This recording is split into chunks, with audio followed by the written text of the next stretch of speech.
Meeting. Motion to approve the minutes. Second. Good for you. All in Let's favor? vote on it so you get a vote. All in favor? Well, waiting for you to call. Okey doke. We're gonna keep going down through and Tammy. You're on the record now. That's right, every time I Before I sit down, I'm gonna pass these things out.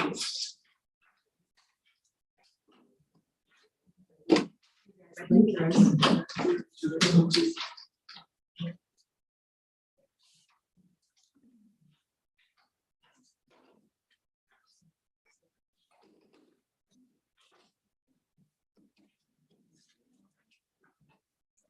Got one? Yes. Come down.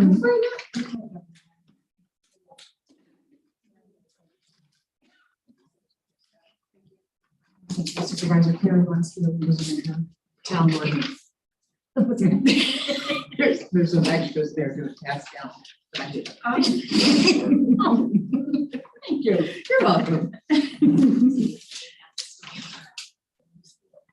Okay, so starting off, this is the comparison spreadsheet. It's something that has been in place for us going back several years now.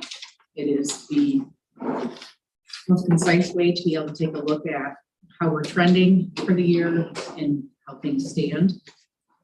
This was updated as we were moving into the actual 23 budget process to be able to check ourselves on what our requests were going to be.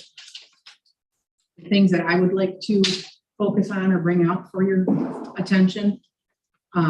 It's not actually reflected plainly here, but salaries and on-call are that first line is a combination of straight time, overtime, and overtime is also part of our on-call, our frontline and our backup on-call.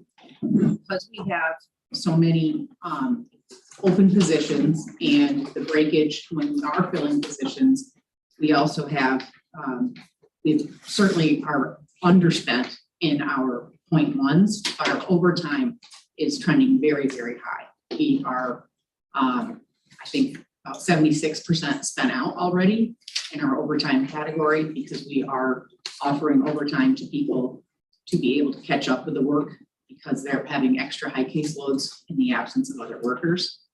And also then our on-call has been very busy. So our overall 0.1s are fine, but we are going to need to do an adjustment within. That is also an indicator of what we're going to budget for next year. We need to budget for more for overtime, considering that this trend is probably not going to go away anytime soon. Any questions on that? Are any of these covered by or caused by the COVID and could get reimbursed? There have been different COVID-related allocations that we received that have folded into our overall budget.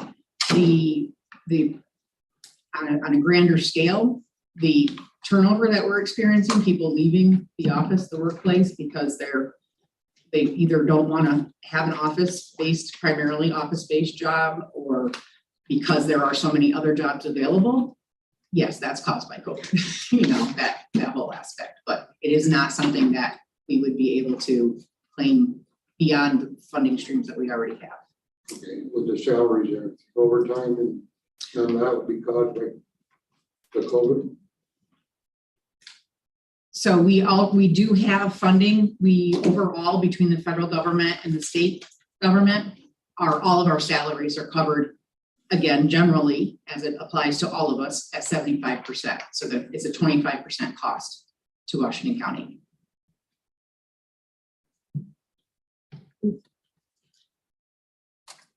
The other areas, most of the things are, I think all of them, with the exception of state training, we would reflect in state training, but this is something we have been aware of. The one youth that had been in a secure placement, we received the bill for his 2020 period of time in that residential at the beginning of this year. So we pulled that from the 21 budget. We anticipate that we will be billed for the remainder of time that he was in the residential into 21 at the start of next year. And we'll look to either pull it from here and or next year's budget, but it'll be something that we'll talk about moving forward. So we are reflecting that we're going to be over there. Tammy, just so that I understand what this is, last year, the actual expense for your department was 12,309,000. Is that the way I'm reading that? Down at the very bottom of 2021, it says 309. With Medicaid, yes. Yes, and this year you started out with a budget of 16 and then you amended to 16.3. And your projection now is 15,051.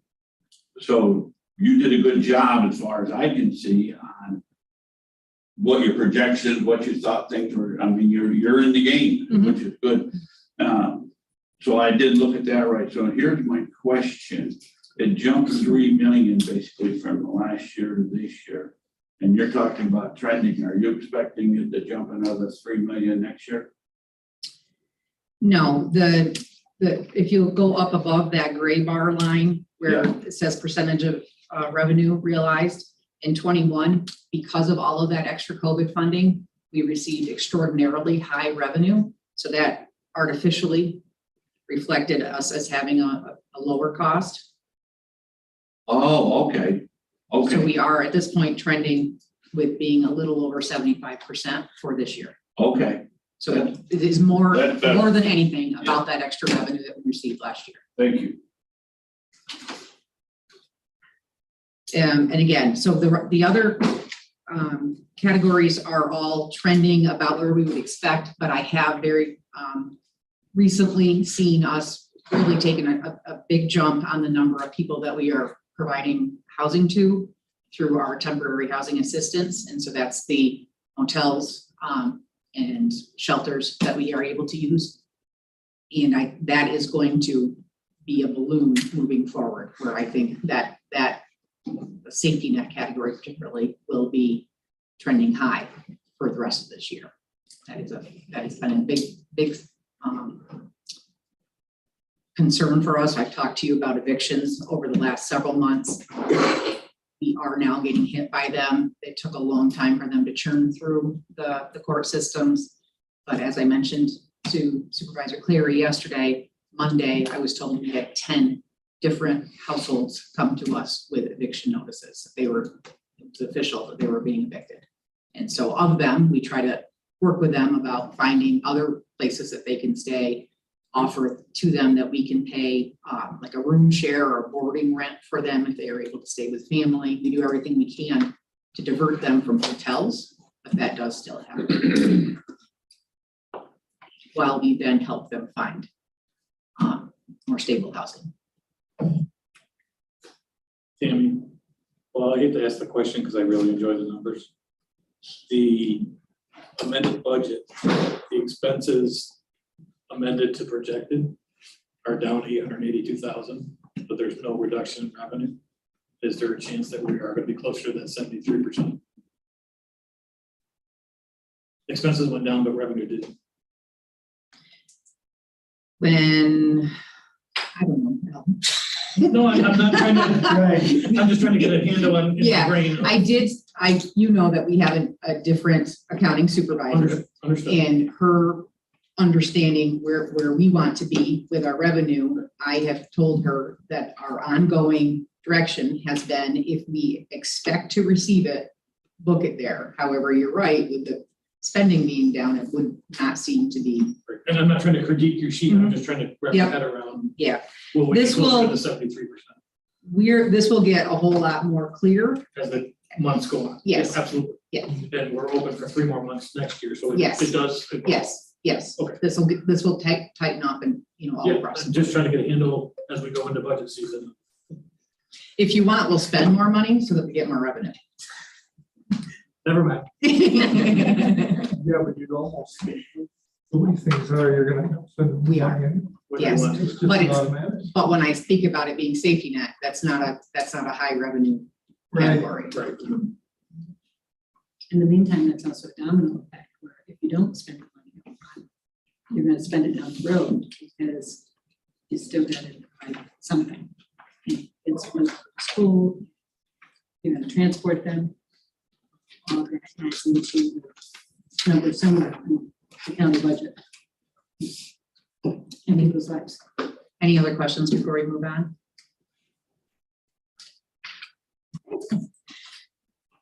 Also on the agenda is a resolution request for the Pandemic Emergency Assistance Program. That's in your packet. That this is the, I think, third installation of something that is under this general category. This specifically was contributed to back to school assistance and infant nutrition. It is funding that the state pushed through to the accounts of the recipients directly and told us how much it was gonna end up impacting our budget, but it is 100% revenue. So they spent it for us. It's being pulled out of our account. We need to put the revenue back in. Move it. On favor? Aye. This practice of doing this is certainly not something that sits well with us, and all of the counties are complaining about that. And you didn't mention that they did decrease our Medicaid, so that was nice. It's a different office. I'm not giving But I them mean, credit it for all, that. but it does, a lot of the things offset. You win over here and you lose over In the there. best case scenario, they Yeah. offset each other. Yes. Yep. I have another resolution that I did not account for when I filled out the agenda. And this is for the rental supplement program. This is state funding for non-temporary assistance households to assist them in paying their rent. This is something that I brought to the committee, I think, in maybe February. It was certainly at the very beginning or the very end of last year, very beginning of this year. We submitted our plan in February. It was at that time, again, one of those solutions to stop evictions. It just took forever for it to come through, so it's not such a great solution, but it is still something that we will be able to utilize. The approval finally came through on the 19th of this month. So we have $131,444 to be able to spend between now and 3/31/23. And that would be direct grants going to people that do not have to qualify for temporary assistance. So that could be people that are at a higher level, would help them adjust to how very crazily high rental costs are right now. We will have to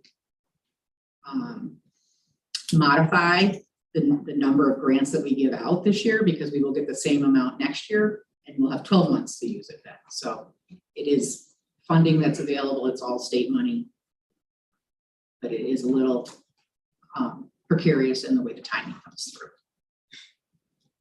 And Al, I wanted to let you know that there's a 25% advance of $32,861 that's supposed to be coming. So we would need to establish an account for how we want to track this. But we do need a resolution to be able to move it into the budget. Got a second? All in favor? Aye. And that's all I had on the agenda, but I have more for you.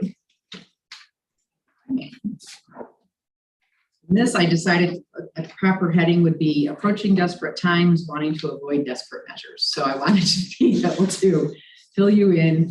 As I just said, evictions are coming in. It's crazy fast. It's impacting our office considerably by the volume of work that our folks are having to do. Added on top of that, we were notified last week that the Open Door Mission, who provides us with the Code Blue shelter during the winter season. Their Code Blue was an executive order a few years ago. It's now part of a state mandate where if it drops below 32 degrees with wind chill, anybody that's homeless needs to be housed regardless of their eligibility or compliance with any of our programs. So we have used the open door mission, and they have told us that they aren't sure they're going to be able to staff it this year. So that is also a concern. They are meeting with their board and have said, the interim director there has said that they are going to have a subcommittee to talk about the Code Blue program to make an informed decision about continuing or discontinuing. I have no words for how that will impact us. I can't even fathom it. My office is by the courtyard downstairs, and I can pretty much see us putting a circus tent up there and some heaters and beds. I have no idea. And I'm not really being flippant. I don't know what we will do with people if we can't use that shelter. Want to make you aware of it. And keep you posted. I just want to get a handle on it. Code Blue Shelter.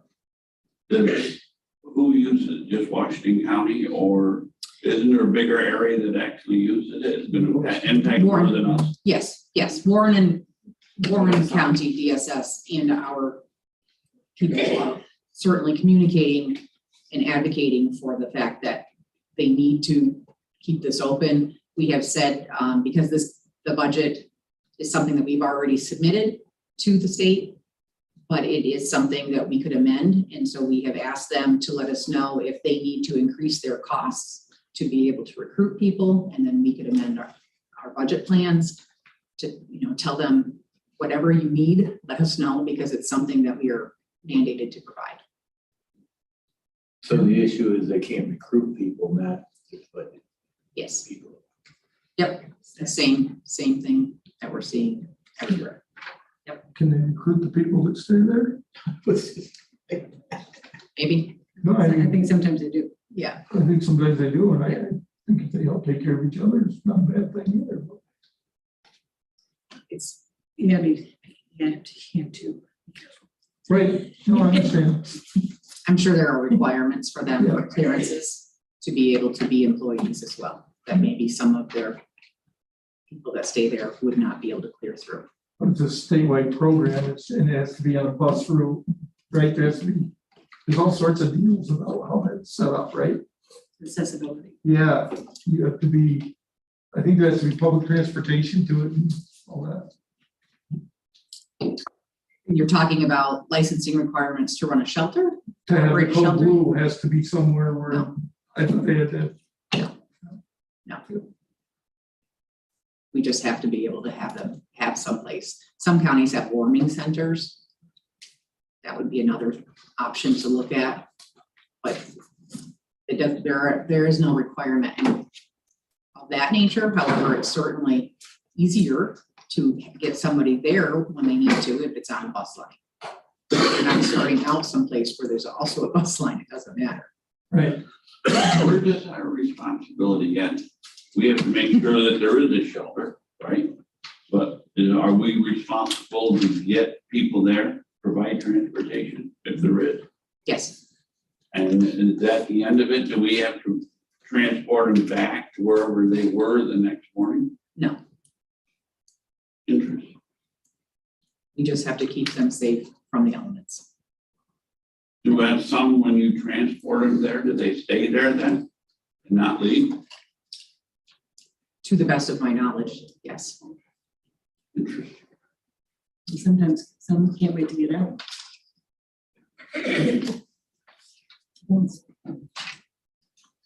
So my next category is related to our child protective services on-call. Our frontline on-call is staffed by the caseworkers that work within our agency. It would be child protective workers, adult protective workers, and preventative foster care workers. The type of work that is done during on-call involves taking phone calls. It's the response for the hotline for receiving new child protective reports, family members that would be calling to complain, or a family that we are working with saying that they need some sort of extra intervention. Law enforcement calls us and asks us for assistance. Also, when they have different situations, we go into the field to homes, and we also assist the homeless people And then HEAP also during HEAP season for calls where people say they don't have any HEAP. All of that goes through our frontline on-call. And then, of course, anything that they do has to be documented.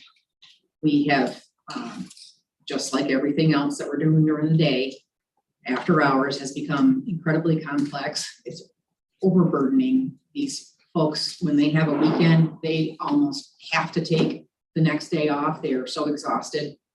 Sometimes they have to come in just to get the documentation done, but the expectation is it's done ahead of time. They are having between 20 and 30 hours on the average for a weekend. The amount of time that they are having to put into that. Our weeknights are between 1 to 3 hours generally. So I've been trying to come up with some different options to provide some relief to the workers. I think that they're seeing the impact from the high turnover. You know, these are the same people. As people leave us, they maybe had a weekend assigned, now that weekend's available and somebody else has to take it. So then we draw from a lottery. So it's a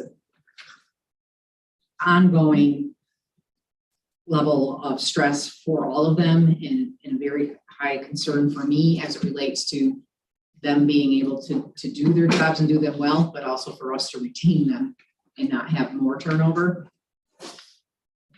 The payment for them, the stipend and the timing of the different days and how they vary for payment is in the CSEA contract. And that's where it then gets a little bit more complex for us to figure out what we can do about it, because it is part of that contract. So prior to 2010, there had been a second on-call that was operated during the HEAP season. And that was staffed by workers from another division within social services, and they would handle the HEAP calls and the homeless calls. I would like to reestablish that and pull that work away from our CPS on-call. I think especially with us having more evictions, it's just going to be more and more work that is going through to our on-call workers that are also supposed to be focusing on issues of child safety. It would, by restarting this, it would pull in other people that the work that we would be shifting to them is work that they do during the day. It would be much more, they would be much more inclined to be able to address those situations and then transfer it into what needs to be happening when they come back into the office the next business day, as opposed to the caseworkers who that's not what they normally do during the day. Overall increase in overtime or overall about the same? Because you'd be cutting down on one. Oh. And is it big? What's the net here? I think we are going to get more cases because we do a second on-call, but our stipends are what will double. So I think the time spent on it will be the same net, but the stipend is what will then cost more for us. I have checked into our funding for HEAP and for that HEAP administration, and we have the funding there. So it would be 100% to be able to fund this. What we're paying for this would be able to be at a higher level of reimbursement than what we're paying, able to reimburse the caseworkers when they're doing the work. Daryl? Thank you. Appreciate all the work there. I mean, is this a staffing pattern change or request for additional resources, or are you just trying to reorganize to make it the best fit you possibly can, given your circumstances? Would not be a change in the staffing pattern. It would be something new that I would need to be asking our workers to do and hoping that they would volunteer for it. Because the stipend language is in the contract, we would have to offer this on-call at the same level of stipend. And I had a little bit of trouble adjusting to or accepting that was the same level of requirement for responsibility, I guess I should say. But then considered that we will also ask these people when they are on to be available to go into the field with the caseworkers from the CPS on-call on the occasions that having a second person with them would reduce the risk for them in the situation they're in. Often when they need somebody now, we call law enforcement. I would still be calling law enforcement, but I believe having a second worker there would also be a good assist. I don't think it'll happen a lot, but that's how, for me, I would justify paying them the higher rate than what traditionally he would have been reimbursed at in the past. So I need to have volunteers. And I would like to look at it as a pilot. I would like to start it in September and have it end at the end of heat season, which is roughly March, middle of March, and then evaluate if it truly did take pressure off of our frontline CPS. How difficult was it to staff with the rest of the workers, you know, and whatever other things we can glean from the experience. Thank you. Yeah, if you run out of dollars because of the increased stipend, or you get a grievance based on the contract, and once you run out of dollars, I guess you get your feedback. But I'm okay with you having to do what you got to do to make the mission happen. As long as you stay within your resource constraints, you're not changing the staffing pattern. Thank you so much for that. Thank you. Melissa? The CSEA contract does allow for the use of the on-call for employees in DSS and the supervisors. So it doesn't specify which titles would be able to have that on-call and the amount used for those services. So I think today what the commissioner is looking for would just be committee approval to go back and allow those titles, those examiner titles, to be part of this on-call process.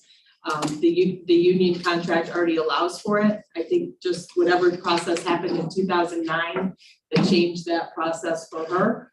She's just looking for the committee to approve again so that she can use those resources. Yeah, motion. Second. Second. Okay, all in favor for discussion? Yeah, the question. So basically the heat people are still gonna be on that heat side. The only time that really intermingles is if they're on standby and they actually go out with someone as the second person. Yes. Okay. Any other questions? I have one, and I think it's just I lack understanding this. Do you have vacancies down there? Yes. Yes. Well, so the next question then is, if you didn't have vacancies, would you have to do this?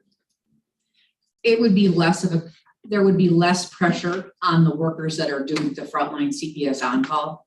So it probably isn't something that I would have been resorting to at this time. But the combination of them already having very high caseloads and having to work overtime simply to handle those cases and do all the documentation that's required, plus them then having this on-call with all of the extra complexity and work that's then, it's just another thing that leads to burnout.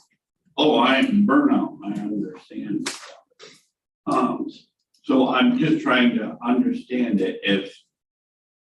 If this program works, will you keep going with it, or the minute you get your vacancies filled? Or do you consider the vacancies an ongoing issue that you always have to deal with, and so you're gonna run both programs, or I hope, both parallel to each other? I hope that the trend of having the vacancies and people leaving the workplace and not being able to find people to take government jobs, I hope that will be short-lived, but I don't know that it will be. But saying that I would like to do it as a pilot, I think covers that. And I will come back and talk to the committee about how that has worked.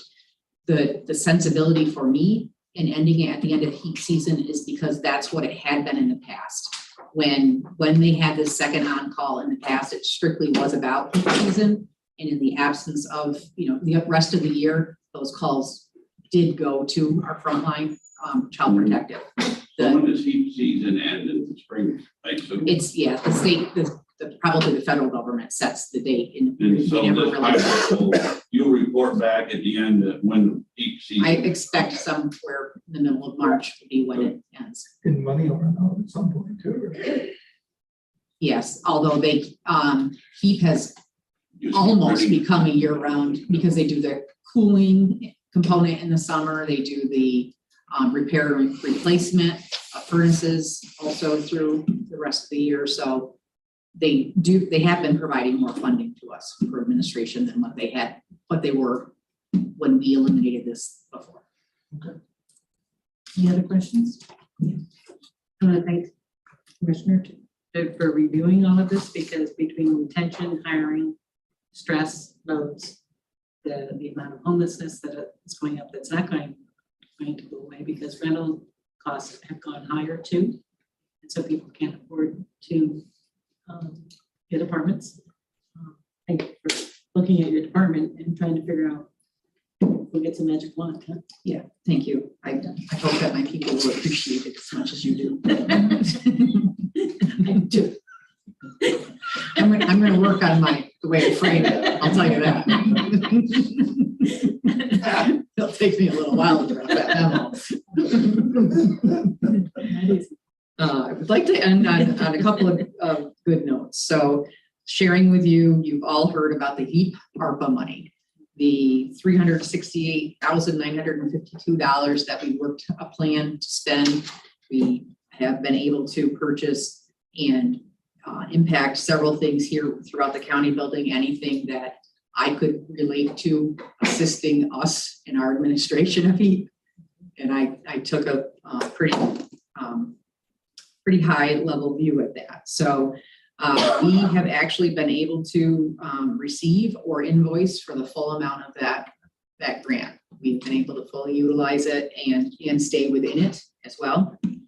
And that was no small feat. It's certainly with the collaboration that came through Melissa's office and IT and all of the rest of the offices that have been involved.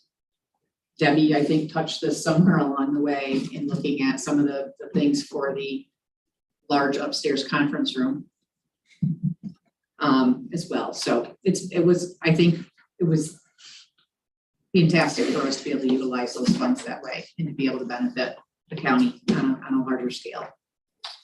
And then I also want to end, but I don't see Mike here, with expressing my appreciation. The Youth Bureau and Alternative Sentencing, as you guys, I think probably all know, have a booth at the fair.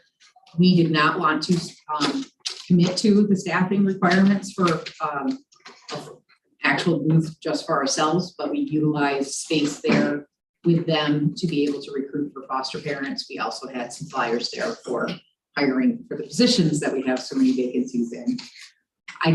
We did not receive somebody, we did not have people come up to us and say, yes, I've been waiting for this opportunity. I would love to have foster parent training, but we were able to talk to a lot of people and put flyers in their hands. So it was good to be able to collaborate with them in that way. That's it. Okay. Thank you. Thank you.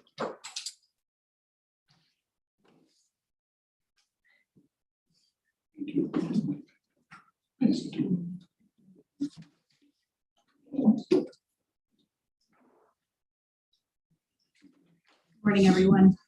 So I simply have a couple of program updates. They are outlined on the agenda as two separate topics, but it's really just to give everyone here an update as to what's going to be happening in the foreseeable future.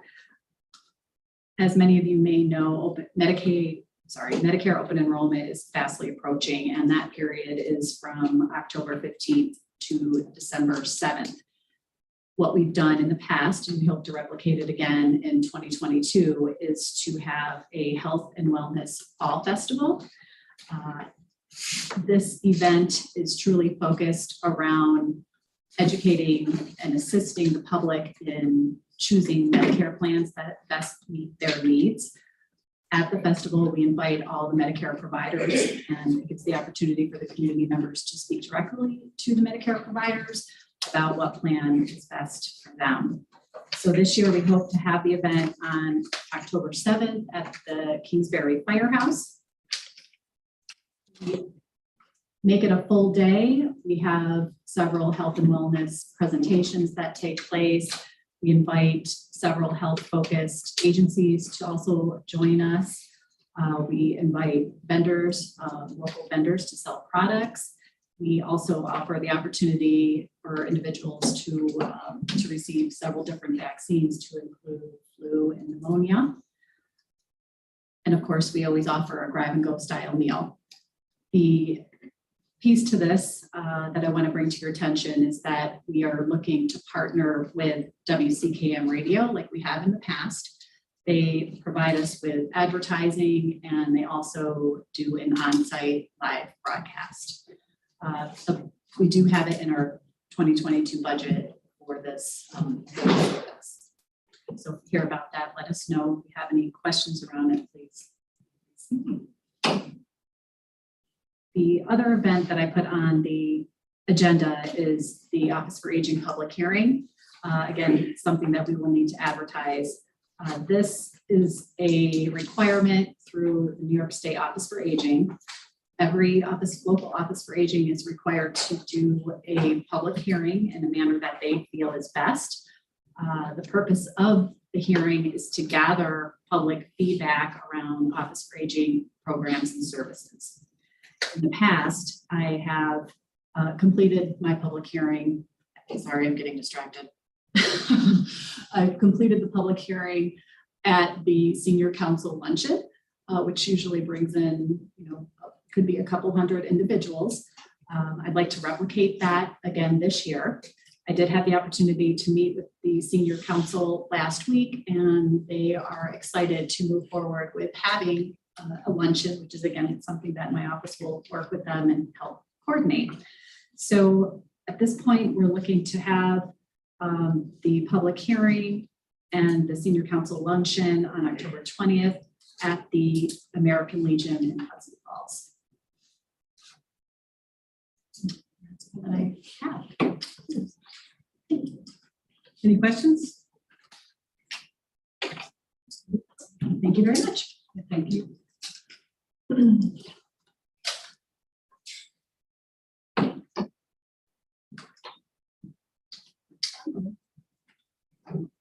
Hi. Hi, everyone.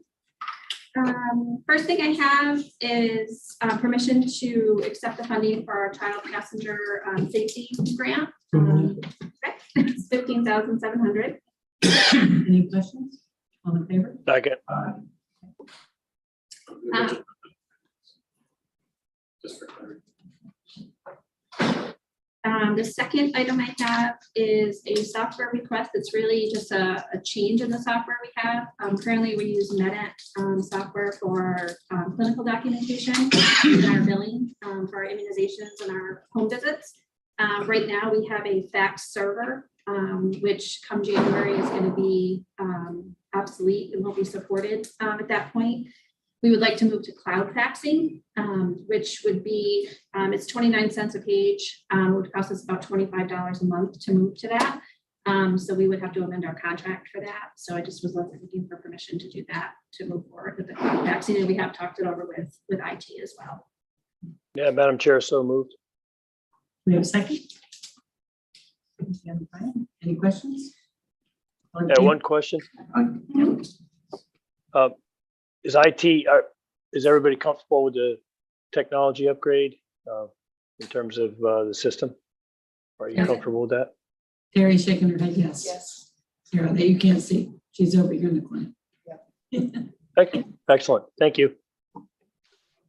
The third item is an overnight travel request for myself. It is the Public Health Leaders Summit that's put on by the New York State Association of County Health Officials, NYSHO. They do pay for the room and meals in the conference itself. So it would really just be mileage and tolls. It would be for 2 nights. It's in Clayton, New York, in Jefferson County. And it's the nights of October 11th and 12th. And pending approval here, I can send over the overnight request for it. Second. All in favor? Aye. You just didn't say you always do, you have it in the budget, right? Yeah, oh yeah, yeah, we have budgeted for it, for the miscellaneous She always expenses. does. And then for the snowmobile, get there. I'm hoping that it's gonna be good weather. That sounds good. Okay. The next item is we would like to restock some of our incentive items that we have for the lead poisoning prevention program. It would actually, this grant goes from October 1st to September 30th. So the amount of these expenditures would be for this grant cycle and then going into the next grant cycle, but we'd like to get those items ordered in the next couple months to restock. The total amount is $9,400. So and again, it's 100% funded through our lead grant. So we'd like to request permission to do that. Second. All in favor? Aye. And then I have a few things under miscellaneous. It's come to my attention that we wanted to talk about the COVID updates that happened at the board meeting. So I just wanted to open that up for discussion. I guess, it is important information for the community to hear. Whether it needs to be done at the board meeting is really, I don't think maybe that's not the place. I could do it here at Health and Human Services meeting, as long as you want me to do that. COVID is still an issue in the community. We've seen it, our cases have been steady. The wastewater has continued to increase, which means that, we will probably see more cases. The issue is we don't get a lot of cases we don't know about because people are not reporting. We are still seeing hospitalizations as well related to COVID. So it definitely still is a concern in the community, and it still is at this point by the World Health Organization considered a pandemic. And it still is in New York State, it is still declared an emergency. So it is still an issue, but honestly, it doesn't take us long to pull that information together. Less than 5 minutes. Software we use to pull the information, and then the other information we get from the New York State website.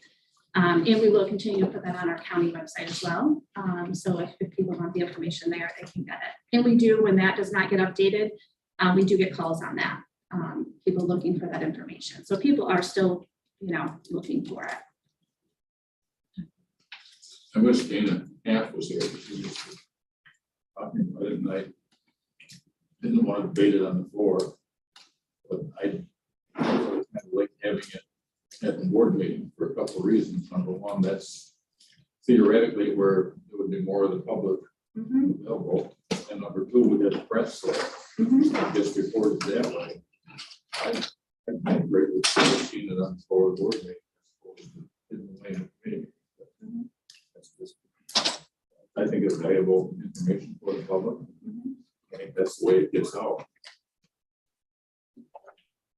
Okay, Daryl? Yeah, I think the other question was who renders the update? Do we just keep what we're doing? I think that was one of the concerns that Dana was expressing was, there's a lot of workload. If it's just a routine report, do we hand it out? Who verbalizes it? Is it public health or should it stay with public safety? I don't have a real, kind of, particular concern over who it is. I just was wondering, do we want to change or just leave it status quo?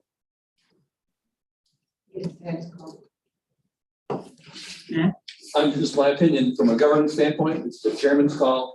It's just his decision where it comes out. If it's a board meeting or a committee meeting and who reports it, let Sam make the call and just fall where they may.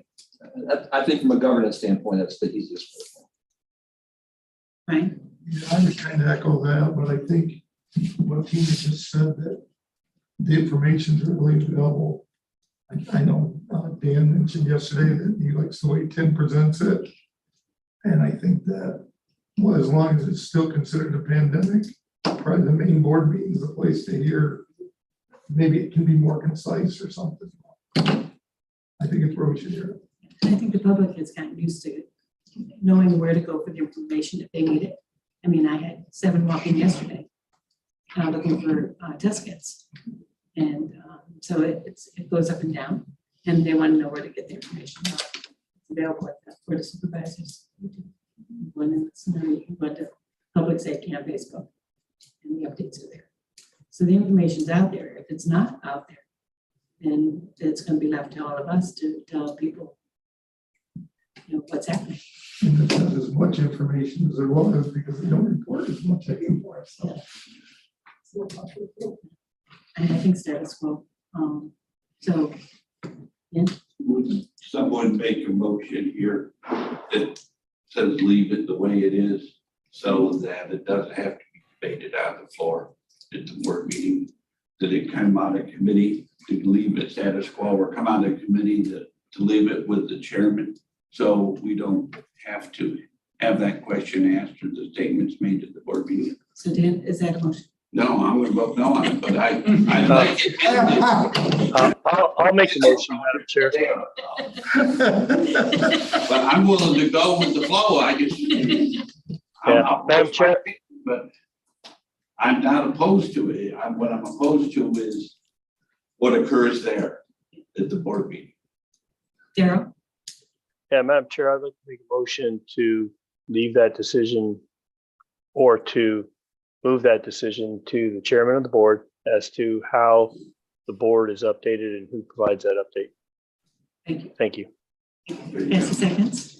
Okay, any more discussion? All in favor? Aye. Opposed? Are you gonna ask for that? Sure. Opposed? But I'm happy either way. I mean, you've solved it. Sounds good.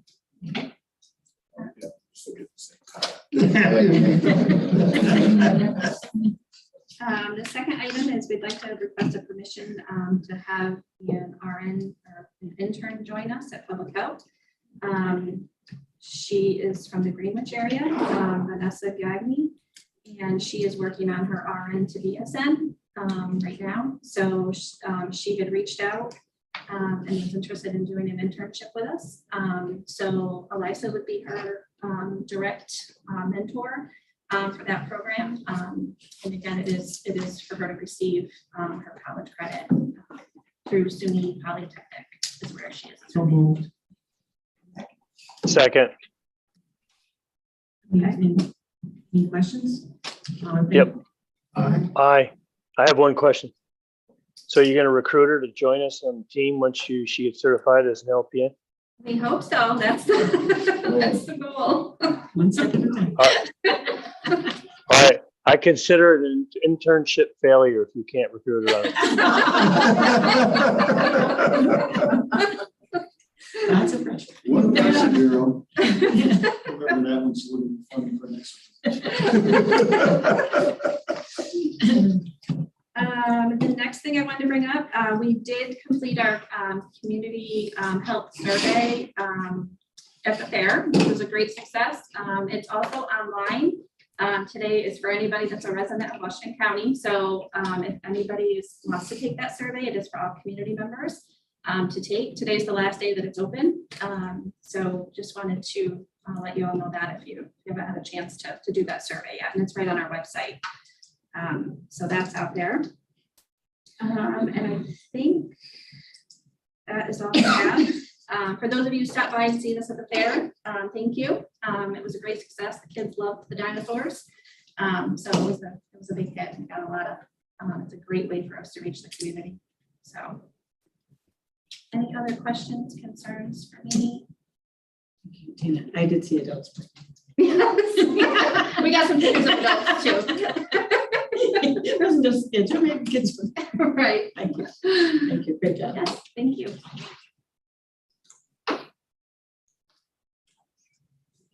Okay. Ken. Thank you. You're busy too. Hello, everyone. Thanks for having me.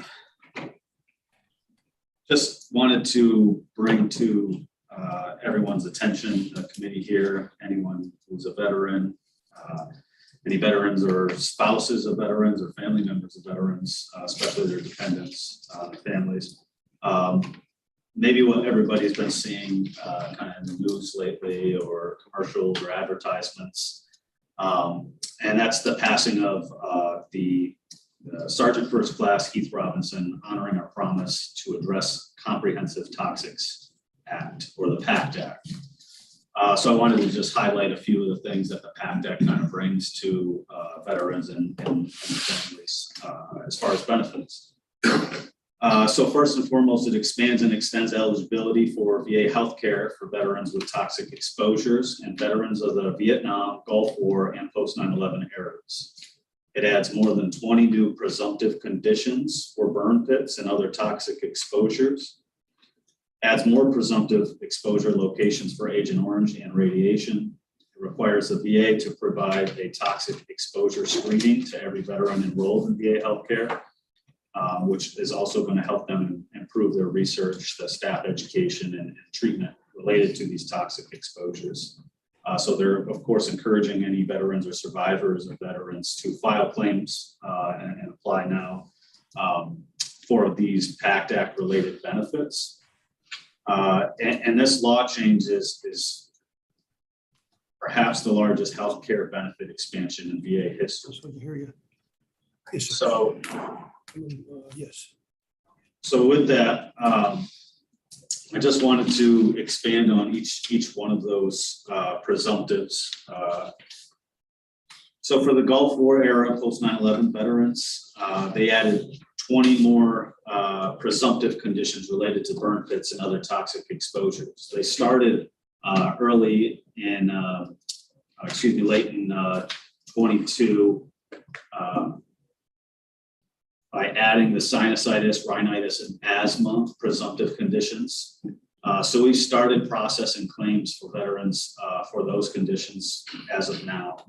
The PACT Act added 20 more to include brain cancer, gastrointestinal cancer of any type, glioblastoma, head cancer of any type, kidney cancer, lymphatic cancer of any type, lymphoma of any type, melanoma, neck cancer of any type, pancreatic cancer, reproductive cancer of any type, respiratory breathing related cancers of any type, and also additional presumptive illnesses, including the asthma, chronic bronchitis, COPD, chronic rhinitis, sinusitis, constructive bronchiolitis or obliterative bronchiolitis, emphysema, granulomatous disease, interstitial lung disease or ILD, pleuritis, pulmonary fibrosis, and sarcoidosis. For the Vietnam veterans, they've added additional presumptive conditions, including hypertension and monoclonal gammopathy of undetermined significance, MGUS. They've added new locations to Agent Orange presumption. This is outside of the country of Vietnam. So they've added any US or Royal Thai military base in Thailand from January 1962 to June 1976. Laos from December 65 through September 69. Cambodia at Memo or Krek, Kampong Cham province from April 1969 through April 30th, 1969. Guam or American Samoa, or the territorial waters off of Guam or American Samoa from January 9th, 1962 through July 30th, 1980. And the Johnston Atoll, or on a ship that called at Johnston Atoll from January 1st, 1972 through September 30th, 1977. They also added radiation presumptive locations at the Eniwetok Atoll from January 1st, 1977 through December 31st, 1980. And cleanup responses to Air Force B-52 bombers carrying nuclear weapons off the coast of Palomares, Spain. I don't know if I'm saying that right. From January 17th, 1966 through March 31st, 1967, and a response to fire on board a B-52, an Air Force B-52 bomber carrying nuclear weapons at Tooele Air Force Base in Greenland from January 21st, 1968 to September 25th, 1968. So I just wanted to bring this up. I know it's a lot of information I'm kind of throwing out there, but it's information that I think is extremely important to try to get to every veteran and family member of veteran that I possibly can, at least within our county, to try to encourage them to continue to contact our office, file claims, ask any and all questions that they need to pertaining to the PACT Act. But I also wanted to bring to the committee's attention how that's affecting my office specifically. I have an extremely small office. It's myself and Michael as my deputy director, and we also wear our second hats as veteran service officers, filing these claims and additional benefits for veterans. And as I stressed, they're surviving spouses and dependent children of those veterans. The county itself has about 4,500 to 5,000 veterans, give or take. And we don't see each and every one of those, but I'd be lying if, as the topic seems to be lately with this burnout, I'd be lying if I said that Michael and I, we share the caseload between the county, and that's exactly what we're experiencing right now. And with the passing of this PACT Act, I can only anticipate that caseload, that workload is going to expand. And my office would, and I'm requesting next year another position for a veteran service officer to help us with that caseload and try to stem the burnout. A large part of my focus day to day is the VSO responsibilities and duties, but I know I'm the department head. I'm the director of veteran services for the county, and I'd like to have a lot of my drive and focus as director of veteran services to step outside just VA benefits and bring more local resources and networking to the veterans of the community. It's extremely tough to do that when 95% of your day-to-day, as I said, is the caseload of veterans. But that's all I have. I don't know if anybody has any questions about the PACT Act. Daryl has a question. Go ahead. Thanks, Ken. Appreciate everything you do as a veteran and a retiree myself, and a disabled veteran, and I can assure you one that's been exposed.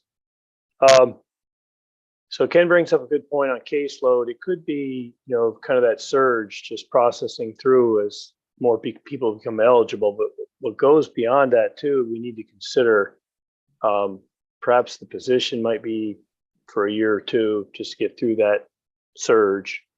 But the thing that'll come next that we got to consider when we get into the budget process as requirements, the transportation that we provide, this is now suddenly there's going to be more veterans eligible for services down in Albany. And so they may also need transportation. So there's other impacts to Ken's program. The workload case the case workload is gonna be one. I think later on, we're gonna see a second order of impact, and that's to the other services he provides. Thank you. And then that's not Camp Lejeune. That wasn't, you didn't bring that up, and we see that flashing across the TV at least every evening, right? And do you expect that to be a quarter or 50% of your total amount of veterans at this role? The percentage? It's hard to put a number on that because, as I said, it extends beyond just the veteran, right? We're talking surviving spouses of veterans. There's Gulf War, post 9/11 veterans now that have unfortunately passed away from some of these presumptive illnesses. Their surviving spouses may have no idea about any kind of VA benefits or anything. Their dependent children especially. So it's hard to put a number on that. I know the population overall within the county is about 60% of the Vietnam era veterans or the older generations. So the remaining 40% is kind of your Gulf War, post 9/11. But as Supervisor Clary pointed out, those benefits also extend to Camp Lejeune contaminated water. There's a whole generation of veterans, wartime, peacetime, or otherwise, that served aboard Camp Lejeune were also eligible for claims processing. In addition to the day-to-day veterans, we get new contacts with veterans every day. just learning about VA benefits, just learning that there's compensation process, there's a healthcare benefits process, there's possibility for education benefits. So it goes beyond just, what I'm talking about here with the PACT Act. This is just kind of the latest and greatest, and a huge law that was just signed just a couple weeks ago. And it covers certain specific generations, but the claims process extends for any veteran's time in service. So we could be processing claims or developing claims for a veteran for months on just physical injuries that were incurred in service, or other mental health issues that have arisen as a result of their service. Trying to provide them or encourage them to enroll in VA healthcare and get established within the healthcare system for those toxic screenings, and to follow up and have some sort of healthcare or medical screening background so we can start pursuing. Some of the veterans that we come in contact with haven't been to a medical appointment in 20, 30 years. So they don't even know what diseases they may be suffering from. They definitely don't know that it's may or may not be caused by their time in service. Any revenue that comes along with any of this? Or do we know? Revenue directly, all of the compensation claims themselves are awarded by the VA, and compensation rating, financial compensation award gets sent to the veteran or the spouse, whoever the claimant, I should say. But outside of that, the Camp Lejeune contaminated water is kind of a special circumstance, because in years past, with these laws coming into play, the government itself has largely been safe from any kind of direct civil suits or anything, or lawsuits, because we've had the compensation piece. But the Camp Lejeune contaminated water is kind of going to be a special circumstance, because the U.S. government's barred from protection for claims. So in theory, a veteran could file a claim through the VA for the compensation, but then in North Carolina, where Camp Lejeune is, they would potentially file a lawsuit due to their exposure to this contaminated water. That's not a realm I'm familiar with at all. Not qualified to be a lawyer or anything. A lot of that information is yet to be seen. As VSOs, largely we've been told to kind of wait and see and anticipate how all of this is going to unfold.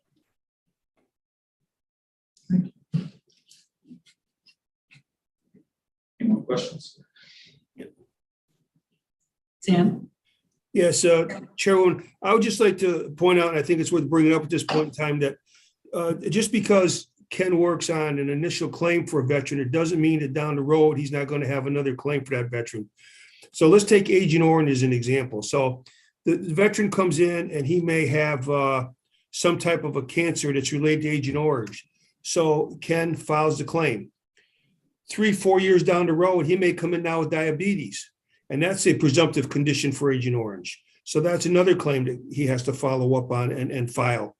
And the list goes on and on. So a lot of these veterans come in, they get their initial claims, but as conditions worsen, they need to be refiled with the VA for an increase in their compensation. They have other claims that a gentleman may have had a service-connected hip injury. And then 10 years go by, and now all of a sudden his knee is out of whack because he's been walking inappropriately because of the hip injury. So now he's eligible for service connection for that knee injury because it's secondary to the original condition. So it's kind of a pyramid effect, if you will, in addition to getting new claims in. So the market's always going to be there to take care of the veterans. There's always going to be a need for that to take care of the veterans and their families.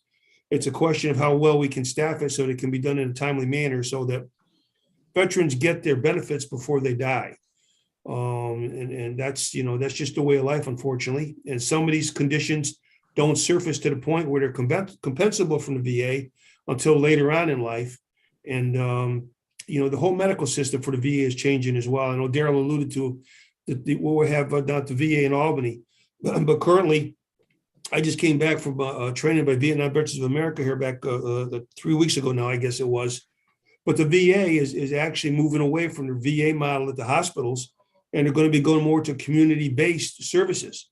So that means where Ken would traditionally load up one vehicle and take everybody down to Albany, he may have one guy that has an appointment in Saratoga and another guy that has an appointment in Glens Falls, or it could be in Clifton Park.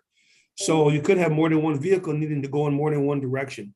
So Darryl is absolutely right. This is going to have a pyramid effect on the way that we service the veterans, not only our county, but across the state and the nation in the outlying years. And Ken, that was a great presentation. You nailed everything. Thank you.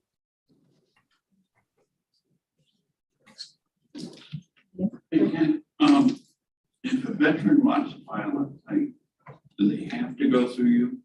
They do not have to go through. To do what percentage do, like in Washington County, you said we have about 5,000. Within the county, I couldn't give you a solid number as far as a percentage between who does file through us, who doesn't.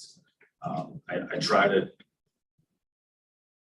to operate with the mindset of, veteran is coming to me, whether they're from Washington County or not. I'm not going to turn them away. Oh, no, you're going to offer help. Yeah, I encourage them, we do occasionally get like a Warren County veteran or a Saratoga County veteran. I'll get This might be closer. I have fielded questions from veterans who just randomly called my office and they're from Michigan. And, answer the question and move on, try to provide them with some assistance and connect them with a resource more local to them. But the expanded caseload that Michael and I are experiencing largely has come through this veteran network of word of mouth. We've tried in the past to kind of have mass presentations where we advertise and we get veterans to come to a Legion post so we can kind of group them all together and start hitting the masses, so to speak. But more so than anything, it's been, hey, I was told to contact your office through this veteran or that veteran. And they've told 2 or 3 other veterans that have also come to our office. But our caseload right now, I honestly couldn't, I could give you the numbers. I could give you numbers as far as what our active caseload is. You don't need Right. No, I We're wouldn't. busy, that's all we need. Ken's good service is going out and word of mouth in our communities, which makes his phone ring. And he's following through because I personally know families. Simon, good job. Thank you. Yeah, it is. Thank you. Thank you, guys. Hey, do we have any other business?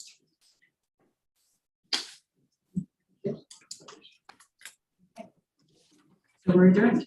Thank you.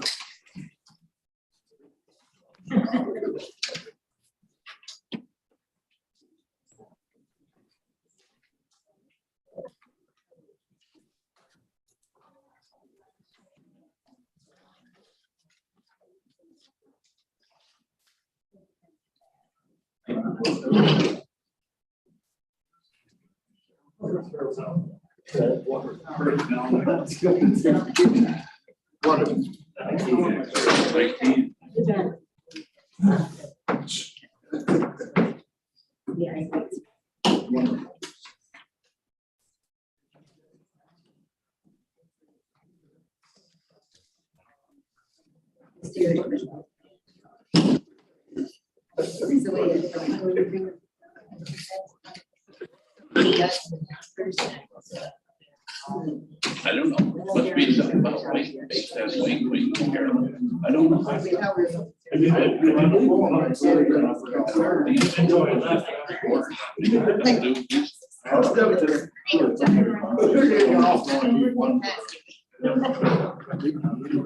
Yeah, no, it's been good. That's what's happening on.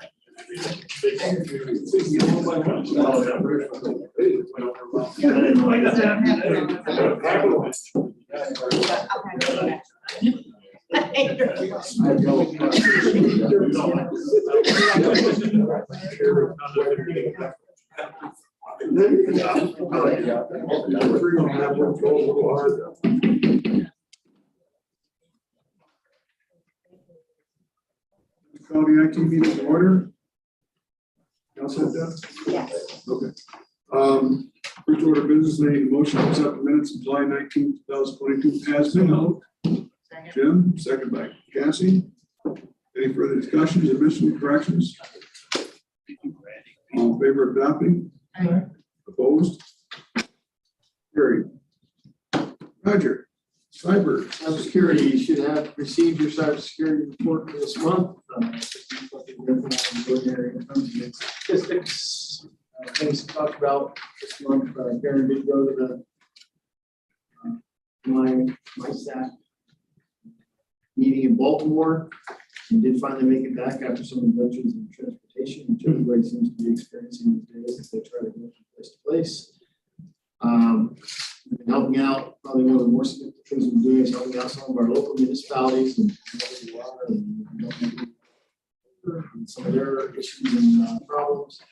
But it shows you that we're interconnected with all of those organizations through, real property, through a lot of other things. So they are potentially a way to get to us eventually. So we're trying to broaden our outreach and help out where we can, try to keep some of those side doors, for lack of a better term, now to the same closed, or at least help fortify them a little bit so that they don't eventually end up in our system, whether by accident or purposes. So things are still out there. It's always remain vigilant. We talked, I missed the last meeting, we fished and we did pretty well fishing, but we had to do more fishing just to see. So that is the county cybersecurity report this month. I do have additional items. I just got done telling Debbie we better add stuff to the agenda. any question on statistics before we move forward? Okay. As long as I'm not going to step on Terry's toes, and I want to do this, the director's conference is coming up, and there are a couple of things on cybersecurity that Karen would like to attend in Penn in October. It is the county director's meeting, but so we only have one of those. That's scary.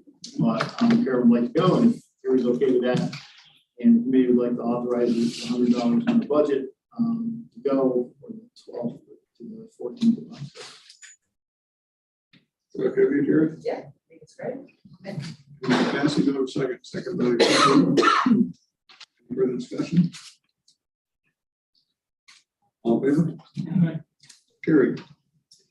And that's all I have. Carried. Carried. Morning, everyone. So I sent out the reports for the ticketing report for the previous month, as well as the project update. I don't know if anybody had any questions on either of those. What's that? What's going on with the youth? I was wondering if anybody was gonna notice that was a little bit of a test. We had some old tickets for programming development. We just finished out some big software updates. They have a custom access database down there. So we closed out the tickets, and these tickets are big, or the numbers are based on completed tickets per month. So they were long tickets. Yeah. Second, 124. 75. Which is pretty normal. Yeah. Any questions on the tickets? And what about the projects? I don't know if anybody has any questions on it, or if you want me to go through. One project that we did just recently complete, which I was very happy about and a long time coming, was complete UPS replacement for all UPSs in the county, including DPW barns and everything. So that was a big lift. What's the status of the timekeeping software? Right. Is that Kronos? So, yeah, so what that is when we lifted Kronos to the cloud, we anticipated that the old server would go away in about a year, that we wouldn't need access to the old data anymore. That's not the case. We do, and we couldn't leave the old server in the environment. So we spun up a new server, new operating system. They upgraded the data, stagnant data, to the newest version of Kronos. It's still in-house and available for historical lookup. And that'll take us through the next 5 years, and then we might be able to archive it off after that. But it still gives us historical access to the time. Any other questions on the projects? Anything else for Jared? Where's your other list? So I have one other thing. Just one other thing, which is really more of I just wanted to give you guys kind of an overall heads up that this year, budget-wise, we have had some unexpected expenses, specifically with the cybersecurity and insurance requirements and such that have come up, as well as some significant increases in prices of things because of the increase in prices of everything. So from a budgetary perspective, I wanted just to bring it up and mention it. I think we have enough breakage in the budget and some other things that we're going to be okay, and you guys won't see any overages. But I just wanted to mention and bring it up as we start to approach the end of the year. Any questions for Terry? We're adjourned. Thank you.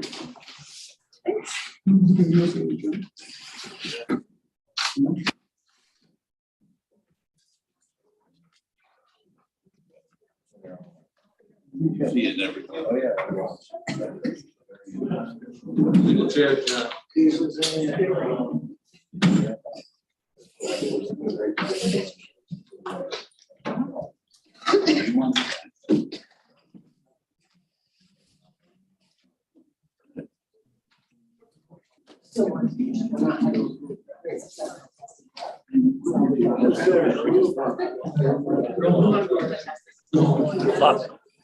A lot of musical chairs going on. Yeah. I need a booster chair so you can see me.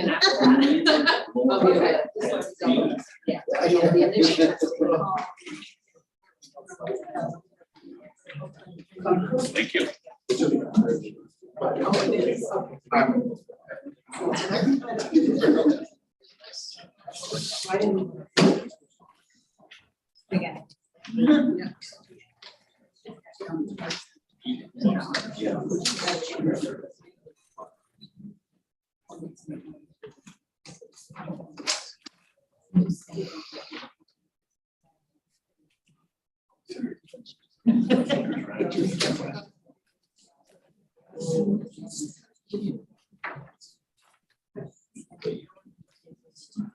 Whenever you're ready, Deborah. Okay. Call government ops meeting to order. First thing up is to accept the minutes from July 19th, 2022. A motion by John, second by Matt. Any discussion? All in favor, say aye. Aye. Opposed? Carried. Next up is Roger, his requests. I'm back with a different hat. What I'm here to ask you to do is to endorse change for this Secretary of County term position, one of the two support staff people I have in my office from 35 to 40. With Urbos and Kendra's Law and everything else, we've been finding ourselves shooing her out the door at 3:30 rather than when we're having her work till 4:30. I was going to wait until the end of the year and ask to do it next year. However, we just hired a new person, so it seems like this would be the time to do it. I have breakage in the budget to pay for that the rest of this year at least. We lost some attorney back in March, more than covered, but also I think the difference between hiring an entry-level person and the person that had several levels up would also cover it.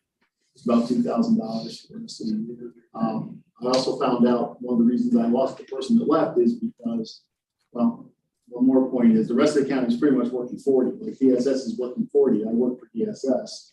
I need people here when they're here to do things. And finally, I found out one of the reasons the person left my office was for another comparable position with one of the other departments is that position was 40 hours a week.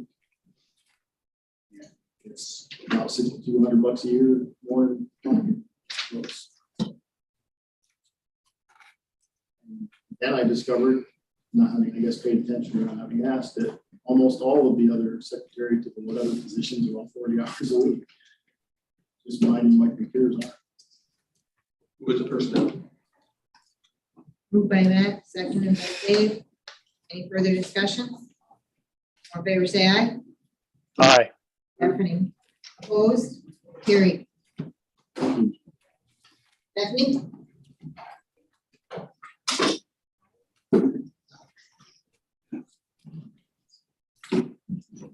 I'll keep it short and sweet. I would like to transfer money from my .4 to my .2, which would be $1,749 to replace my passport camera for my photos. We purchased it in 2005 and it's on its last leg. Daryl?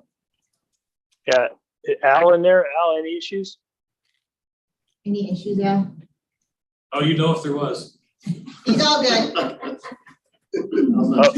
I'm not shy, sir. Yeah, okay, cool. Maybe it'll make my passport look better.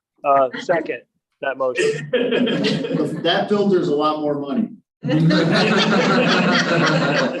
you say it was on its last legs or last legs? Last leg. Thank you, Brian. Any further discussion? Dan? Yeah, do you charge for passport pictures? $10. So this basically pays for itself eventually. Yes. Over a long period. Yes, we also use that to take the pistol permit photos, so that's not going any place anytime soon either.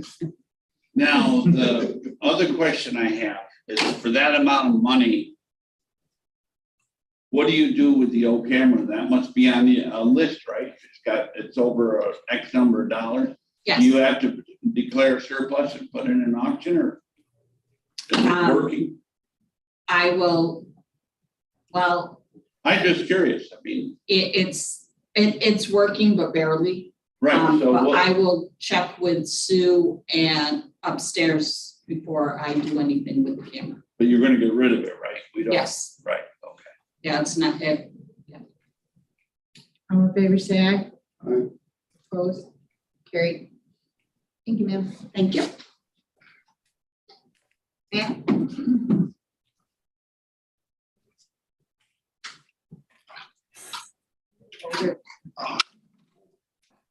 Keep me straight. So in our capital plan, one of the items scheduled for this year to start, last two rooftops units at the jail, 5 and 6, which are the smallest ones. We've done 1, 2, 3, and 4. 5 and 6 are due to be replaced. Actually, 6 is kind of shut down right now. The only thing we can use it for is cooling because the heat exchangers cracked. So we are limping by for this winter with 5. We'll do both, but it's kind of iffy. The proposal for the engineering is 13,000. I'd like to move that to finance. Moved by Dave, seconded Second. by Daryl. Any further discussion? All in favor, say aye. Aye. Opposed, carried. Second item, same idea. The roof is at the end of its life, leaking up at St. Paul's. We had a recommendation to replace it. We've talked about that the last couple of months. The proposal for the engineering to replace that roof is 18,000. I'd also like to move that to finance. Moved by Dave, seconded by Daryl.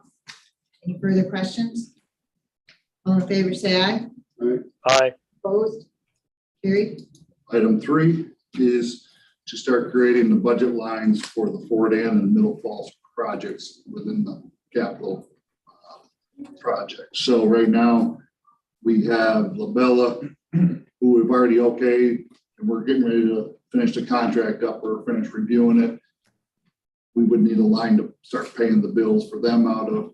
In Middle Falls project, I think I have the bill from the planning board, approximately 500. We like to track both, projects individually, so we need the lines to do it. I believe we need a resolution to create the separate lines and move that to finance also. Moved by Daryl, Yes, please. seconded by Dave. Now, I don't know if this is a separate resolution, but we'd like to start funding those two lines, not only create them, but put money in there to be able to pay the bills. So at this point, I don't know if this is a discussion on how you want to pay for this stuff and how much we put in each line. So right now, 479, I would say 500 is a good number to put in for Dan to start, because we already know that the engineering is, exact number on me is 479, but any permitting fees or anything else that comes up, you know, I'd still have to come here or to get approved, but we have. And then the Middle Falls line, we don't have them numbers yet. We don't have engineering. We still have to go out to bid, you know, for the engineering. I think the proposal is going to be scheduled for, or the presentation's scheduled for later this month, but I would say we could probably guess like 250,000 as an estimate, you know, probably for the engineering there. So that's a number to start with in that line. We're moving it to finance, why don't the treasurer and the budget officer bring us a number of finance? Bring it to finance, okay. Well, all right, that's fine. I'm good with that. I just wanted to bring it up so we're not just creating empty lines. We want to make sure that we put something in the bad bills. That's what your motion was, right, Daryl? Yeah, well, motion was create the lines. So Yes. if you want to make those separate, we can vote on that and go after, move the rest to finance. You sent it to finance. I think. Why can't finance create the number? They can Create the do number. everything. Okay, that's fine. As long as that, I'm good with that. We can Create do the number. everything in your one motion if that's what you're saying. Shaking your Okay. head. Motion, I'll amend, I'll amend my motion to one, create the lines and two, move the recommendation To finance. to finance for each line based on what he just described. Second is amended. Okay. For discussion is Dan? Yeah, Matt, have we bought the land yet? No, that would be. Would that have to be That included? would, I would want that in the, Right, the same line. So we're tracking the projects. right. So I didn't know if you had. It's not, it hasn't closed out right now. I believe it's still in, her lawyer's hands. So we're waiting for it to come back, and then I think it's almost done. Any other discussion? All in favor, say aye. Aye. Carried. All right. Item 4 is we budget 500 every year for our buildings and grounds safety days. I need permission to spend that, but I also need to waive because we usually buy the food for the safety days. So we need a waiver from the board to be able to buy food with that budget money. Daryl? It's from I'm told. But if it's budgeted, he doesn't have to ask for permission. We go through this every year, and then when I forget, I pay for it out of my own pocket every year because I forget to bring it to this one. Did you have a question, Daryl? I did. That was the question. If it's budgeted and he's got it there, we've approved the budget. I was just wondering from a process perspective, if he had to come back to committee to request permission. So For food, we had the board passed a policy quite a few years ago that food has to be approved. Any food for meetings has to be approved. motion to approve. Moved by Daryl, seconded by Dave. Dan, you had a question? Yeah, can you give me a quick summary of what entails in buildings and ground safety days? I know that DPW has a safety day. Same thing. So it's similar. It's similar. We do specific things. We do electrical, mechanical stuff. So electrical safety, we do chemical safety, we do fork truck training, everything right down to the harassment policies he puts in there. So mostly things that a maintenance guy would use. And a lot of it is electrical safety and chemical safety. And who Phil is your buildings and ground staff? And Phil does it. Phil does the safety. yeah, but I mean, who's invited or who? The buildings and grounds. So he does it twice. He does All it- your staff. all the day staff, and he tailors it to what they do, and then the night staff, he tailors it to what they do. So we do it as kind of a full day, one day thing. It's the same thing we do over 2 days. For the highway guys tailored to what the buildings and grounds guys do. Dan, if you want an invitation to go eat the food, Just ask. He's probably got some extra food for you. I don't have a menu yet, I'm sorry. Nice one, Daryl. Any further discussion? All in favor, say aye. Aye. Opposed? Carried. Okay. Item 5, we talked about, we have a chiller that went down in our building. We have 2. One went down, the recommendation was to replace it with $40 million worth of repairs. The engineering to replace that proposal is $12,100. So I'd like to move that to finance for approval also. Moved by Dave, seconded by Second. Daryl. Any further discussion? All in favor, say aye. Aye. Opposed? Carried. Item number 6 is the Belknap property discussion. So as you know, we kind of condemned ourselves, the old Belknap trailers that are down behind the jail a couple of years ago. They're just sitting there empty. In our working group, we've discussed this process, and we'd like to start with step number 1 is to get rid of the trailers, to empty that space. In the grand goal of being able to put another building there that would service Meals on Wheels at one end, who's currently over at Burgoyne. We would bring that back there because it's right outside the jail. It's where they used to be until it became unsafe. And the second item that it would serve is a mass storage area for buildings and grounds, public safety, and DPW. Currently, there's a barn right on the fence that's kind of fallen in and everything else. So we store our stuff in there now. So lawnmowers in the winter, snowblowers in the summer, doors, windows, you know, whatever materials we need, plumbing materials. That building is on its last leg also, I guess to say. We discussed this, but this building would be able to house storage, you know, same thing.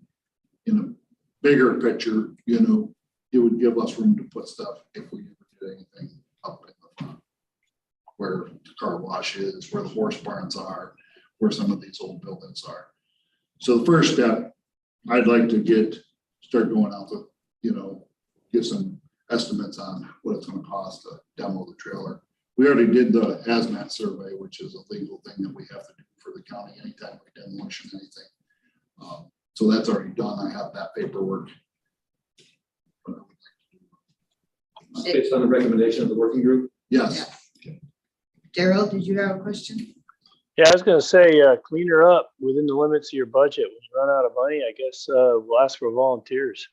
Well, when I come back with an estimate to do it, at that point, when I know how much it is to get it out of there, there isn't a ton of hazardous materials, you know, in there. But when we are legally obligated to take care of them the correct way, you can't put it all in construction and demolition waste.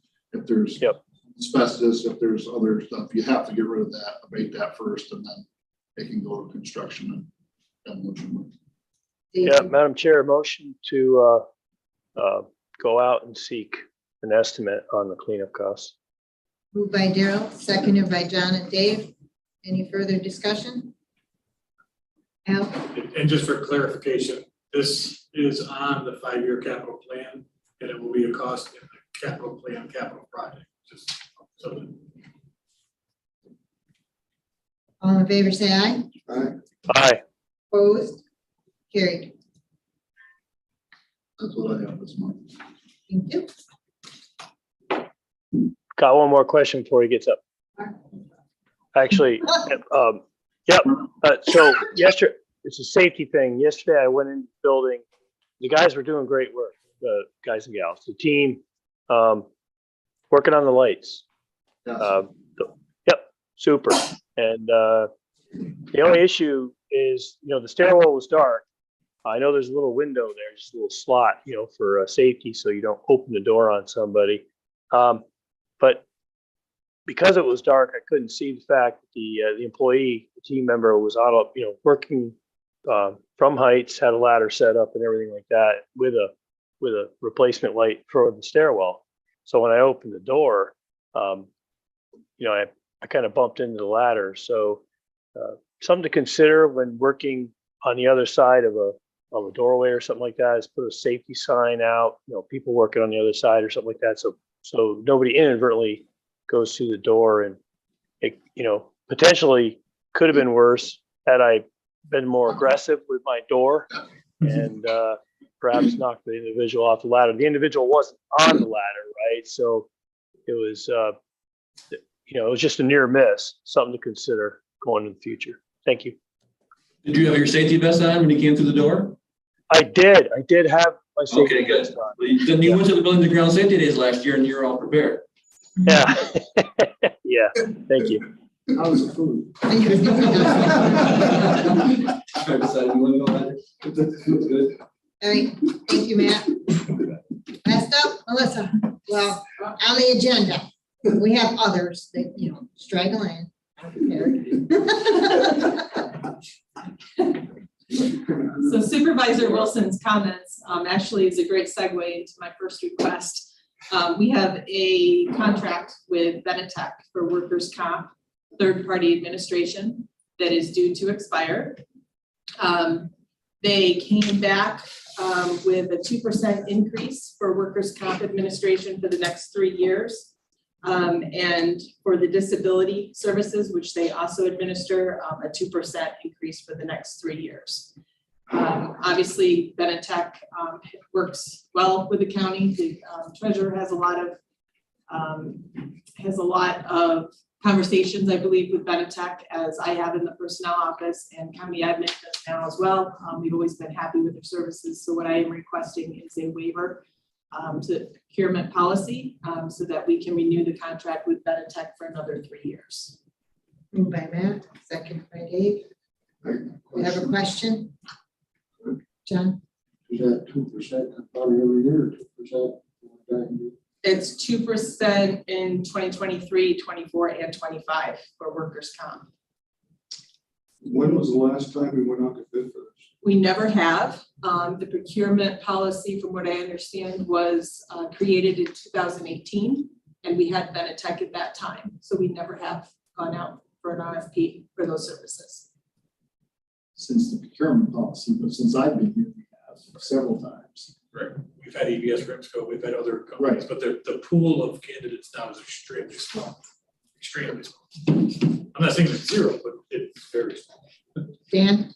Yeah, didn't we have this with, and I have no problem with this company, but remember the money we saved when we switched healthcare services? I forgot the name of the one. We changed brokers. And didn't we save a ton of money, and we've been with it, and we were happy with it? Everything was great, but we had no idea or no concept of what things cost. I think if not this time, pretty soon we ought to put this out to bid just to see what's happening, rather than wait until it gets way high. Dave? So don't we review different bids for insurance every 2 years? For health insurance, we never went out to bid, from what I understand, for several years. And then when there were some changes in management for Capital Financial, we decided at that time to go out. There's a ton of money. Any more discussion? And to Dan's point, remember too, this company was the lowest bidder on the broker services, and was not awarded the contract. So, for the health insurance, right? so they're a competitive bid. Okay. Throwing it out there. So I'm not against going out there. I just wanted to remind you that they were actually the lowest on the broker service. Okay, all in favor, say aye. Aye. Carried. Okay, and then we also have another contract which is up for renewal, and this is for our labor attorney. As you know, we have been doing business with Larry Palchowitz for several years. He is the attorney that's involved in all the union negotiations. He also handles some of the labor issues that we have outside of negotiations. He has proposed a $3,600 increase for 2023. And then a 0% increase for 24 and 25. I also would ask the committee if they would agree with waiving the procurement policy for the labor attorney services that we do that contract. Moved by Dave, seconded by Daryl. Yep, Dana- and a question. All right, your question first, then Dana Hogan. Oh, thanks. How many contracts do you think we got coming up in the out years that where you said you'd take a flat rate or keep the rate flat?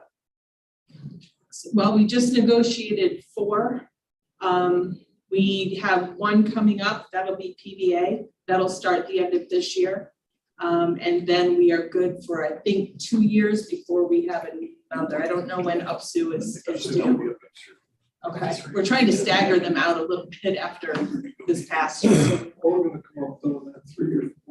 Yeah. So in other words, no heavy lifting in those 2 years that he gracefully agreed to not get an increase. Last year, there will be. I don't think so because we just renewed. I believe the majority of the contracts that renewed, there were some for 4 years and then we had 3 years. So he Thank you. will have some.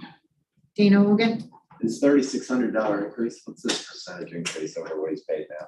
That is a 7.5% increase. He charges $48,000 for a year. So that would go up to $51,600 in 2023. And then remain that rate through. Should bid it out, find somebody to get it. Melissa, the question that was asked by Brian, I wasn't clear about the answer. Once you get done with this one contract next year, there's no contract negotiations for several years? I don't have the list in front of me, but I believe we have UPSU, which are the communication officers. That's probably due next year, the end of next year. Right. So we'll do PVA the end of this year, and I believe UPSU. Well, if you have no union contracts, what does this, when we retain the services, what does he provide for services if we have no contract to negotiate? Well, yeah, there definitely is not as many items for him to address on years we don't have contract negotiations. We do sometimes have MOAs that come up, agreements with the unions. There are other services which he provides as well, and that is an additional rate, and that's an hourly rate. Right now, he charges $185 an hour, and that fee is for any labor issues that we may have outside of negotiations. So we're talking about employment issues, terminations, that kind of thing. MOA that's included within? An MOA is separate from the union negotiations, but it's an agreement between the county and the union. It could be anything from, okay, we want to upgrade. Right, but does he charge for that or does that include? That is included in that first rate. He also does stage 1 grievances if we need to. Yes. So he does everything up to, so their employment matters start out as internal matters between the employer and department and the employee. Employees most normally have to be offered a hearing and all that stuff. Larry does all that stuff as part of this contract we're talking about now.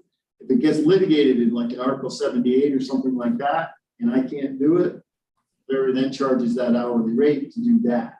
So it's not just sitting at the table. So if there's no table to sit at, there's still the everyday working of the contract and the interactions between the union and like this, we're talking to him on the healthcare reimbursement thing all the time, titles that are in and out and things like that. And the union's been sending us all these letters and all, about what they want out of it and things like that. So Larry's involved in that kind of stuff. So he's kind of stays as our interface with the unions. I also have labor management meetings scheduled throughout the year with different unions, and I've brought Larry into those. That's not an additional cost. That's part of his salary. And that's very helpful to have him involved in those conversations during the year. And he also sits on when we negotiate, or not negotiate, but we talk about the health insurance with the unions, because we do need to do that, that's in their contracts, and he's part of that conversation as well. And he comes in and discusses that with them. Dave? Has there also been times when unions wanted to come in and negotiate? Increases? It happens, I haven't seen it, but it has, Yeah, he did with can happen. public safety. Yeah, so any side letter, any issues that develop, so it's not just negotiating, it's the actual keeping the thing operating during the term of the contract as well. So the dates of the contracts, corrections are 12/31/24, deputies are 12/31/22, CSEA is 12/31/25, Teamsters is 12/31/25, UPSU is 12/31/23, and NICE was expired 12/31/25. So they're all, Deal so with that everybody's now. not, everybody's. By 25, yeah. This is only, this will be 22, 23. No, 25. 24 and 5. So that will all come up in that. That was exciting. Oh, yeah.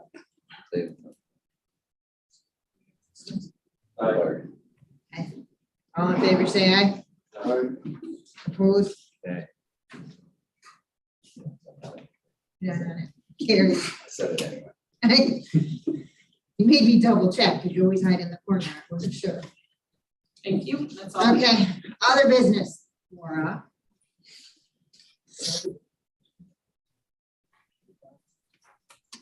Sorry, I didn't think I really had anything for this. July. What was it, 2:00 yesterday? Yeah. So we got talking about a few things, but I am just gonna bring a couple of things to your attention. Newly passed legislation, and we will be talking more about this at finance possibly, is the increase of the income levels for senior citizens and people with disabled limited incomes. This will come before finance, but just FYI, it's out there. Your assessors are aware of it, just recently passed. Our current levels for our senior and disabled are 24,000 to 32,400. The state has passed that they can bring that up to 50,000 to 58,000, which would reach out to a lot more people involved. So I'll be bringing that to finance with the information that's needed for that. Another thing is something you need to think about on your town levels is the state also passes legislation that all taxpayers that could be eligible for a senior citizens exemption should be notified 30 days prior to taxable status date. Now your assessors send out renewals in December. The tax bill in January has a notification on it. The school bill has a notification on it, but the state has passed legislation that says 30 days prior to March 1, anybody that could be eligible, which is anybody that has any residential property, should be notified that they could be eligible for this exemption. So that could be a whole mailing at the town's level, based on, same information we put on the back of tax bills. We are working on, with the county directors and the assessors, both have conferences between now and then to try to figure out exactly what is the state saying has to be done. So that's something you may need more postage at your town level when you're working on your budget going forward. That's, yep. So, but the main reason is I'm here is because I need more money. I had to order, or I have to order envelopes for our town and county processing of tax bills. We just had to order for school. The price that I paid last year at this time was $1,811.25. And it took anywhere from 3 to 4 weeks to get the special order envelopes that we use for tax bills.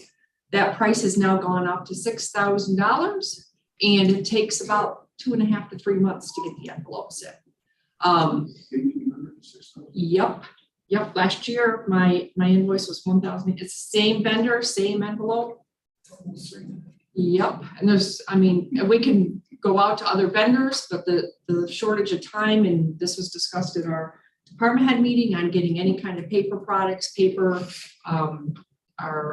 luckily our tax bill paper hasn't increased that much, but I only have $8,500 in my office supplies budget from January to December. So these two, we just ordered tax envelopes for school, and now I've got to order them again, and that puts me over budget. So I'd like to move to finance a $6,000 increase to my 0.4s for office supplies. From your budget amendment? contingency, but best guess, but, General. Right, because I have nothing. and I run into the same problem in my office with the envelopes and payroll envelopes, so you'll be hearing from me later in the year. We just don't send a school textbook out. Well, they're gone, but I can hold on to But also remember what she said, it's not just postage, when you figure out on the town, side, Yeah. your envelopes too. Your envelopes too, your town, your town works envelopes. Yeah. Another couple. I'll make that motion to Move to move to finance. finance. Moved by Daryl, seconded by Dave. Any other question? All in No, I favor? just want to offer up some information. So since I'm kind of sort of in the paper business a little bit, what she's stating is correct. As with other items we see out there in the supply chain, a lot of our customers are on allocation, based on staffing, supply chain issues, the ripple effect that occurs, just not able to produce what we'd like to produce for our customers. So the issue's real, and it's going to stay that way for a while. I'm gonna say today, bring envelopes. So I've increased my budget. Look us up a little bit. Yeah. In my budget for 2023, I have accounted for that increase, whether that'll still follow through in 2023, I don't know, but you'll see my point. Daryl, can you bring us samples? How many you need, Brian? We actually make envelope paper up here at the mill. Yeah. Got scratch and dent session? No. Okay, The town of the before we get too far off. All in favor? aye. Opposed? Carried. Okay, Just a reminder for the towns that were in the reval project, you need to apply for your state aid, Dresden, Fort Edward, Jackson, and Salem. Your assessors have been notified that they need to get the applications done. It's a simple one-page thing to get it into New York State. If they need assistance, they can let me know. I have done a submittal for some state aid that I was not aware of for our county assessing services that we provide. So I did put that in for this year. We'll see if we get anything. And you shared it with the treasurer? I will. dang, that's 2 checks in 2 days. Oh, boy. I don't even know what the amount is. They don't even tell us the dollar amount, but I can let you know what I put in. It's always half what you think it is. Yeah, well. Dan has a question. On the reval, the towns that are in that, I don't know if we're the only ones, I doubt it, but we have several lawsuits over the reval. And our town attorney wanted to know if there was anything in the contract that we had for services with GAR. Are they going to provide testimony or documentation and data that's being requested? They can provide that. You need to contact them. There may be additional fee depending on what you're asking for. So in the contract, they don't have to defend their reval, their appraisals. They don't have to attend Article 7 hearings. Okay. I do have some training coming up in October, and I will be attending that. That is in my budget. Mine is not over. And we did go to the fair. We did have some space in public health's little, I call it the old rescue squad building there. We did have a little display. So I thank public health for sharing their space with us. Thank you very much. Yes. Anybody else have anything to come before government ops? Al? Just a quick reminder that tomorrow is the measurement date for your 2 new county numbers. So unless you want them sooner, I anticipate sharing them with you at finance. If you're working on your budget and you would like them sooner than that, I'll be happy to apply, but the measurement date is tomorrow. So if you need it before finance, I'm happy to get them out sooner than later. So okay. I can send an email to you all and then present it at finance tomorrow. I'd rather do two towns. And what's interesting, to Mr. Shaw's point, we had probably the most small claims in Article 7s I've seen in my career this year. And it was not just the reval. So whatever was going on this year in the world, this is the most I've seen in my career between small claims and Article 7. We had 6 towns that did the reval, but we also have 5 towns that do annual updates. So we had some other towns that did some trending. So across the board, majority of your towns did something with your assessed values. So if they're successful, next year's new county may look very different. You know, if any other towns had that many complaints on the rebuilds? There were not a lot, really, across the board. I do not believe there were a lot. There were, some of the towns had up to 60 for grievances. Small claims, 6 or 7 or 8, but with a reval year, if you were at 2% or 56% and you haven't done anything in that many, in 15 years, I don't think our numbers were overwhelming. And I don't think the small claims in our 7 numbers are overwhelming. If we were in the hundreds, then I'd say, wait, something's not right here, but I do not believe they were really. Our experience in rebuild was very, very low. Yeah. Probably only half a percent. Dave, normally we have a dozen complaints maybe a year, and we had over 60, but it was to be expected. And then we've got we have 2 small claim suits, but one of them is a there's 8 or 10 people on one suit, so that one's gonna be a little tricky. The last time we did a reval, we had 3 times as many. I don't know how many Article 7s and 78, so it's just according to the time. Okay. Anything else to come before government ops? Okay, adjourn.